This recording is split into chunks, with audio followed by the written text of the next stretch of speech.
Doom: The Dark Ages. I had to sit and think very carefully if I wanted to do the premium upgrade and play the game early, or if I wanted to free up the $31 and allocate it somewhere else.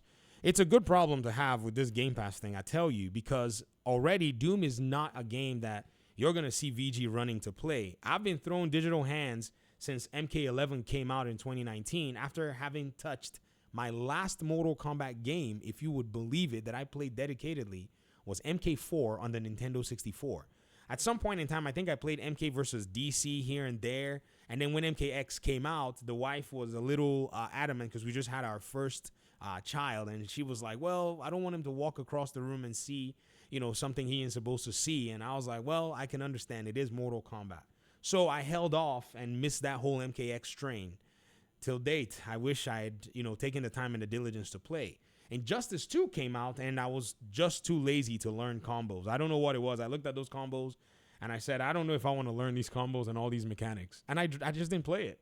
And I regret not learning Injustice 2 properly.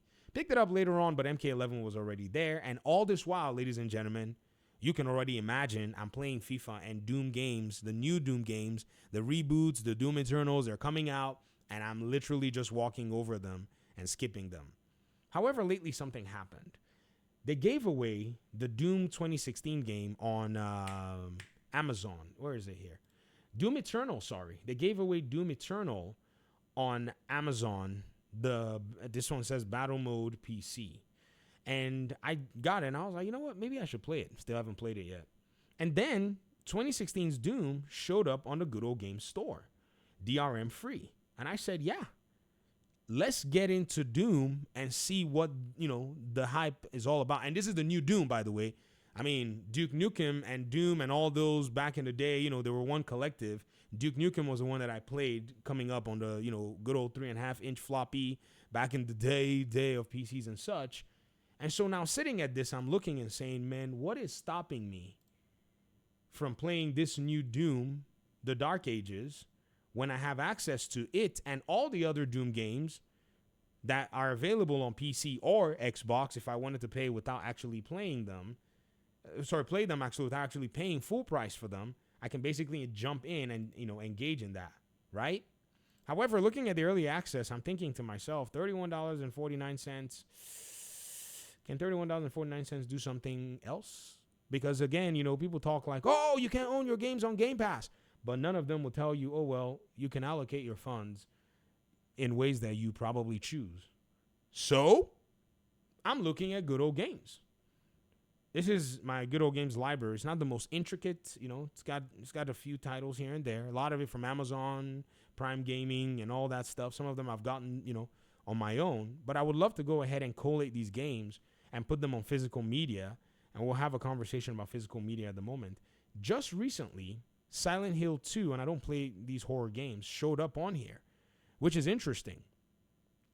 The one game that I want to get is Uncharted and the Legacy, whatever. But I have a problem with PlayStation for charging money for people to be able to play that game at an upgraded version on PlayStation.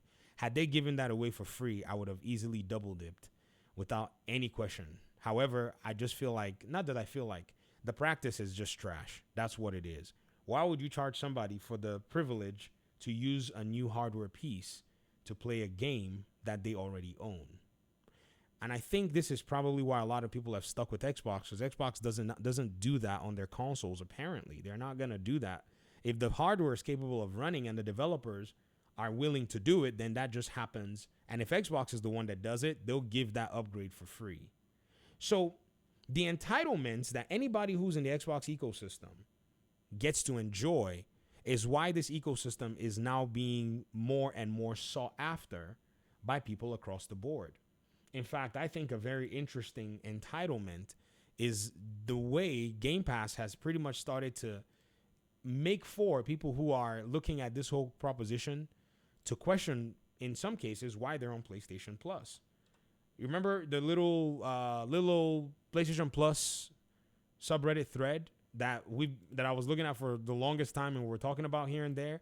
If you guys remember, that subreddit thread really did go ahead to prove that it seems like this Game Pass entitlement that they're giving to their own users is getting noticed, at least getting noticed by folk on the PlayStation side who are paying money every month for a subscription service as they ask, what are we paying for in this particular ecosystem?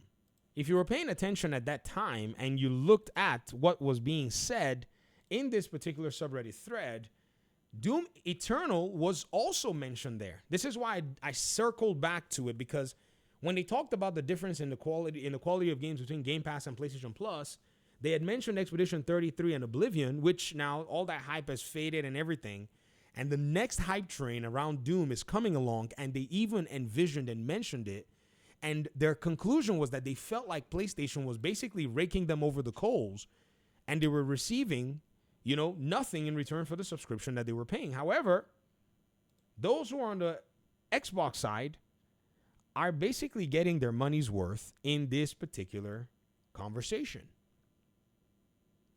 And when you look at it from that perspective and you look at what is being said across the board, it starts to help you get a better look to what's going on.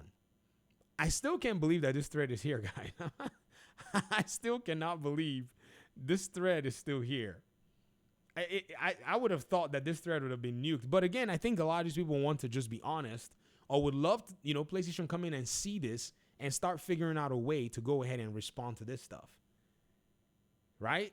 The value is massive. I'm a PlayStation 5 player first and foremost, but do own a Series X purely as a Game Pass machine. The value in Game Pass is massive. With their current streak, I haven't touched my PS5 in a while. Do y'all remember this comment? As we're scrolling randomly and we just stop at one, it's like, oh, right? I mean, think about it. Like this person said, no, I prefer to own the games I play. No one's stopping you, right? This is the, in my opinion anyways, this is where the rubber meets the road. And if this continues to go on, and I've said this to, a lot of the Xbox fans, if this continues to go on, the differential is going to manifest itself. As gamers look and say, where can I get options as a gamer? Where can I get options as a gamer? Because if there's $31 on the table, it's $31 that the gamer can choose to allocate on whatever it is that they want. And so now basically you get essentially access to aspects of gaming that if you were locked in one ecosystem without options, you're barred from.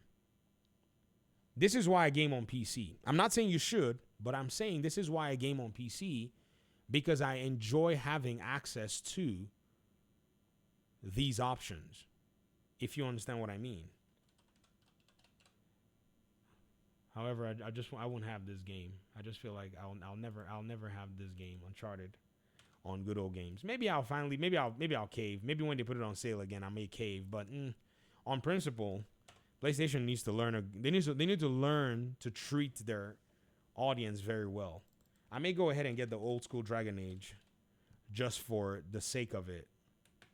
This one here, Dragon Age Origins, and perhaps maybe more and more developers, even the big ones, will start looking at the value of this particular ecosystem with DRM free, and it now starts to give the PC gamer the best of both worlds. I play a game here, I don't own it, it's a digital license, right? Then I go own DRM free copies or DRM free installers on this side. So probably every time I buy something, perhaps I want to buy something that I own, I'm just spitballing here. I'm just throwing this stuff out here. That's what the options are, basically doing for you if that's something that you want to pretty much invest in.